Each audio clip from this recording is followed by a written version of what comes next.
बालमोदिन्याः प्रथमा कथा।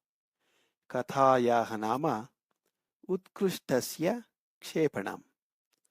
कथायाः लेखकः संकेश्वरः, बेङ्गळूरुनगरतः। रमणमहर्षेः आश्रमस्य समीपे कस्मिंश्चित् ग्रामे कश्चन अध्यापकः निवसति स्म।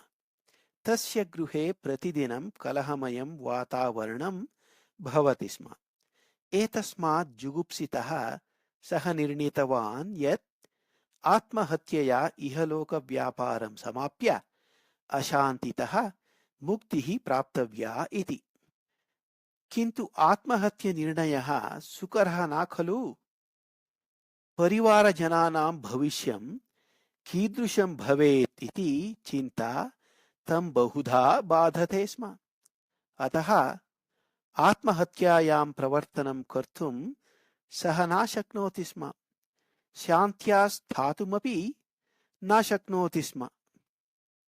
अतः विषयेऽस्मिन् मार्गदर्शनं प्राप्तुं सः रमणमहर्षेः आश्रमं गतवान्। रमणमहर्षिं दृष्ट्वा स्वस्य स्थितिं समग्रं निवेद्य सः महर्षेः मार्गदर्शनं प्रार्थितवान्। तदवसरे महर्षिः पलाशपर्णैः भोजनपत्रस्य निर्माणे निरतः आसीत्। अध्यापकस्य कथनं सश्रद्धं श्रुत्वा अपि सः किमपि न उक्तवान् एव। किञ्चित् कालं मौनेन उपाविशत् अध्यापकः। अन्ते मौनं भञ्जयन् सः अवदत्, भगवन्, भवान् महता परिश्रमेण एतानि भोजनपत्राणि निर्माति, किन्तु भोजनस्य अनन्तरम् एतानि अवकरकण्डोले क्षिप्यन्ते। अतः एतेषां जीवनं क्षणिकं निरर्थकं च खलु इति।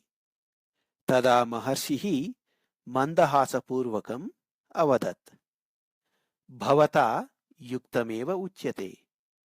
भोजनोत्तरम् एतानि क्षिप्तानि भवन्ति एव, किन्तु पूर्णस्य उपयोगस्य अनन्तरं कस्यचित् वस्तुनः क्षेपणं न दोषाय।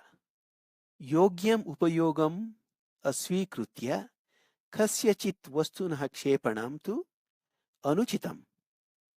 भवान् तु विज्ञः, तथापि उपयोगसमाप्तितः पूर्वमेव उत्कृष्टस्य वस्तुनः क्षेपणे उद्युक्तमस्ति भवता इति। एतस्य श्रवणात् सः अध्यापकः स्वस्य अविवेकिताम् अवगतवान्। ततः सः आत्महत्याचिन्तनं परित्यज्य उत्तमजीवनस्य यापने मतिं कृतवान्। समाप्तं। धन्यवादः।